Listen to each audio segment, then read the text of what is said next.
Bonjour à tous. En effet, je suis Fiona Chifolo, je suis chercheure à l'INRAE, UMR Innovation,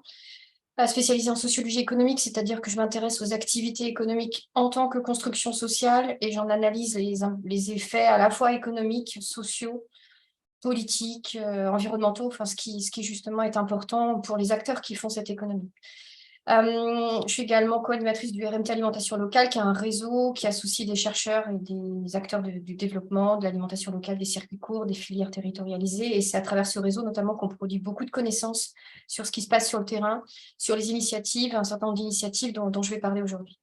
Donc, je vais un petit quart d'heure donc introduire en fait cette idée de diversification des filières avec l'idée, en fait, le message principal, ce sera que justement, y compris la baie, y compris la bio, doit rester justement dans une logique de diversification et non pas de reproduire la standardisation, l'homogénéisation qui a accompagné, qui a structuré la transformation agricole, la transformation du secteur alimentaire et qui est source et donc c'est bien cette homogénéisation et cette standardisation qui est source d'un certain nombre d'externalités ou d'impacts négatifs et qui donc, y compris en AB, il faut continuer à diluer. Alors,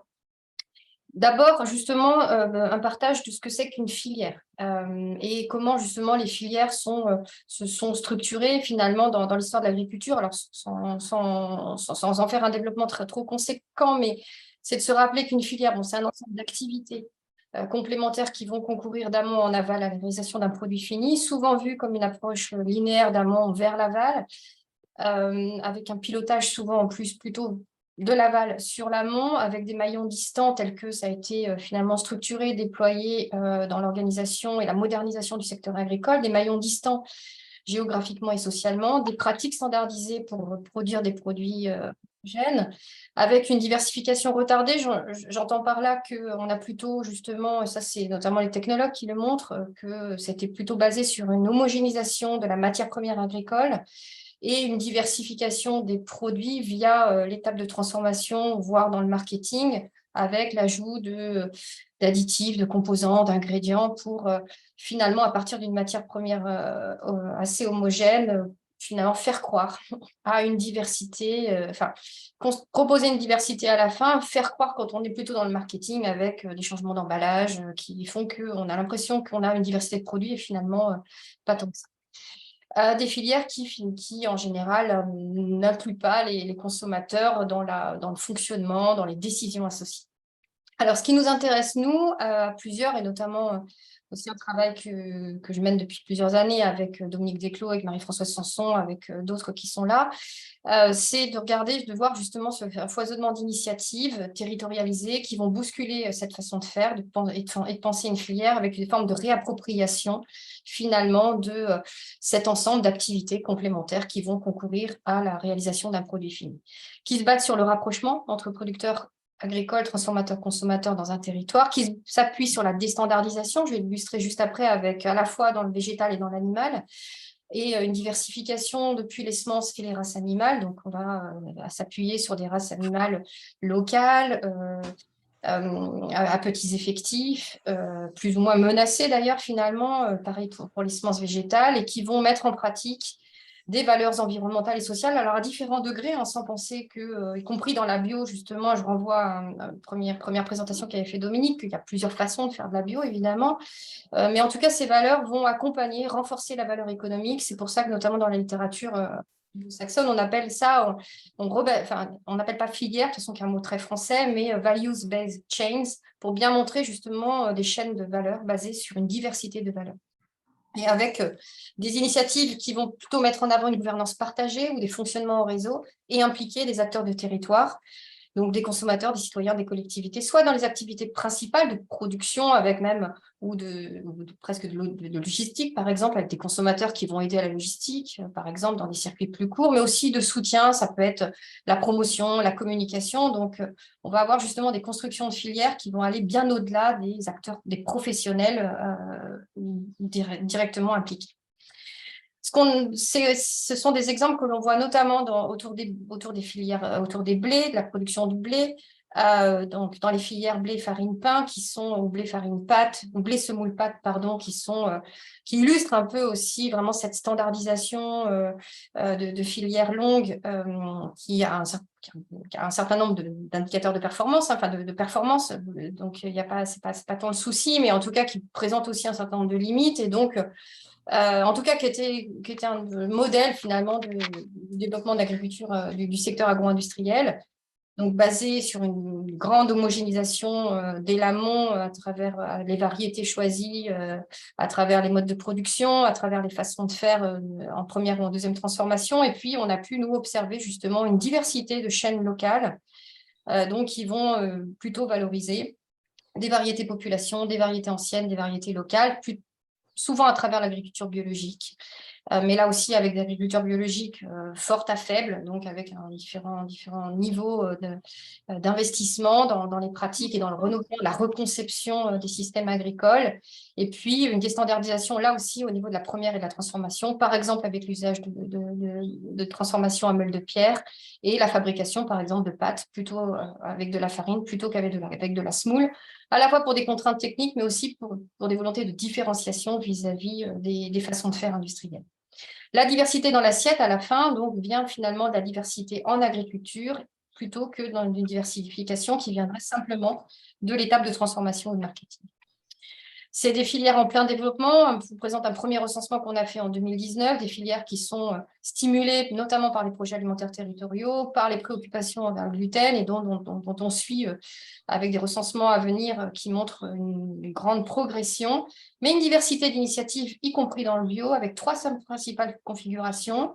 à la fois des micro-filières ou des initiatives de micro-filières où le producteur est aussi transformateur et vendeur, à l'image des paysans boulangers, paysans pastiers, où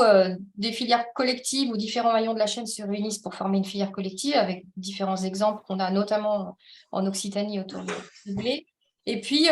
d'autres cas où c'est plutôt un acteur plutôt de l'aval, enfin d'industriel, ou plusieurs à fort poids économique qui vont reterritorialiser leurs approvisionnements. Et donc, on va retrouver là ensemble donc, une autre configuration. Les relations ne sont pas les mêmes. Ça peut justement s'appuyer sur des contrats ou non, des contrats oraux, des contrats écrits, des contrats avec un certain nombre d'engagements, des cahiers des charges. Et donc, on retrouve, y compris dans le bio, différentes configurations qui montrent cette diversité. On a fait ce même travail pour voir justement la diversification en cours de filières bio en élevage dans le cadre du massif pyrénéen avec une autre collègue, Marie-Odile Nozière-Petit, qui montre que là aussi, derrière, y compris la reterritorialisation de filières bio d'élevage, différentes filières s'organisent, se structurent entre l'une qui va être donc vraiment défendre les valeurs de la bio locale avec vraiment des circuits très courts, ultra courts, jusqu'à des filières où c'est soutenir le local d'abord, l'AB devient plutôt un complément de gamme, et donc on a vraiment des configurations assez différentes et de manière intéressante qui s'organisent et qui prennent place dans un même territoire. Ce qui est intéressant, ce n'est pas tant de penser que la diversification en soi, mais de voir quels en sont les enjeux, qu'est-ce qu'on cherche par là, qu'est-ce qui se joue, et notamment dans la perspective où la bio devient majoritaire, où c'est ce que je disais au départ, c'est l'idée que si la bio devient majoritaire, c'est bien l'idée qu'elle arrive avec une façon de s'organiser différente de la situation actuelle où le conventionnel est majoritaire, mais non seulement majoritaire, mais à la fois standardisé et homogénéisé. C'est bien cette idée d'une AB majoritaire, mais diversifiée. Alors, avec plusieurs enjeux, notamment les premiers enjeux sont politiques, avec un rééquilibrage des pouvoirs donc à travers cette diversité, l'invention de dispositifs démocratiques, puisqu'on voit quand même que ces filières et ce qui aussi motive les acteurs derrière ces filières, c'est de reprendre la main, de participer aux décisions dont ils pouvaient être exclus dans des schémas plus distanciés. C'est l'invention de différents dispositifs démocratiques, là aussi en pensant que la participation peut être différente, c'est une gouvernance environnementale, alors qui peut être inspirée ou inspirante pour les projets alimentaires de territoire. et un changement d'échelle par l'essaimage plutôt que par l'augmentation des tailles, même si ça n'empêche pas des initiatives de taille moyenne, hein, donc en tout cas, et elles aussi de se diffuser par essaimage plutôt que de retrouver les tailles industrielles. Mais c'est aussi l'intérêt, en fait, derrière ces filières peut-être de revendiquer un droit à l'expérimentation, qui est un droit que notamment on avait, y compris d'un point de vue politique, discuté au moment de la loi climat et résilience avec des députés, avec des sénateurs, comme étant justement ce qui pourrait être inclus dans des lois nouvelles qui permettraient, y compris la prise de risque dans le bio et pour la transition. C'est des enjeux évidemment de sécurité alimentaire. Le Covid-19 l'a montré, on a besoin d'une diversité de filières. Entre les longues, les courtes, les intermédiaires, les globales, les locales, les collectives, les intégrées, en cas de perturbation. Justement, quand on fait des diagnostics de territoire, on montre que des territoires sont plus ou moins fragiles quand justement il y a un manque de diversité de filières, au-delà, et pas simplement d'un manque d'une diversité agricole, en fait. C'est bien aussi la diversité. Une filière, c'est non seulement des produits, mais c'est des relations entre les acteurs, et donc certaines relations, par exemple, des relations qui vont être très, très appuyées sur le numérique vont être fragiles dans le cas une cyberattaque ou des choses comme ça. Donc, il faut penser à tout, justement, et montrer qu'en regardant l'organisation des filières à la fois en tant que relation sociale et flux physique, géographique de produits, donc où sont les fragilités, où sont les vulnérabilités et comment, justement, la diversité est source de complémentarité et de résilience, donc de maintenir la sécurité alimentaire en cas de perturbation. C'est des enjeux pour l'innovation et la transition. Beaucoup de choses s'inventent. Finalement, ces filières sont des living labs sans même qu'on ait à les créer, donc avec des expérimentations en milieu réel. Et donc, leur diffusion dans cette idée d'AB majoritaire favorise la circulation des innovations entre filières qui coexistent, qui coévoluent. C'est aussi des enjeux économiques à travers la diversité. Alors qu'on constate déjà, quand on regarde, nous on s'intéresse beaucoup, notamment on avait produit des références sur 600 exploitations combinant circuits courts et circuits longs à l'échelle des territoires. Clairement, celles qui sont les plus résistantes sont celles qui ont diversifié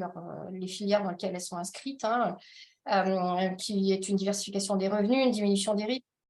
qui permet notamment justement l'investissement dans la transition agroécologique, des contributions aux économies qui vont être différentes selon les filières, selon leur diversité, avec des enjeux quand même de mutualisation, de coopération entre filières et à différentes échelles pour la maîtrise des prix, pour que les produits deviennent plus accessibles, et la nécessité de transparence et de gouvernance pour une non-concurrence déloyale, ce qui est quand même un peu en cours à travers justement l'organisation de la restauration collective, avec notamment des filières bio, notamment, donc de plus grande échelle, qui promettent un certain nombre d'impacts qui sont plutôt ceux des filières plus courtes. Et parce qu'il y a un manque de transparence et de gouvernance, la concurrence n'est pas loyale vis-à-vis. Donc cette diversité, elle n'est pas. La coexistence doit être gérée, gouvernée, puisque sinon ça peut être contre-productif. Et puis des enjeux sociaux. Alors aussi avec un retour sur derrière cette diversité de filières, c'est aussi vraiment intéressant des apprentissages, parce que certaines filières avancent plutôt d'un côté, plutôt de l'autre, et d'autres plutôt dans d'autres dimensions. Mais c'est aussi la reconnaissance des individualités à travers la diversité, une reconnaissance qui manque dans le secteur agricole et qui est source aussi de désarroi, de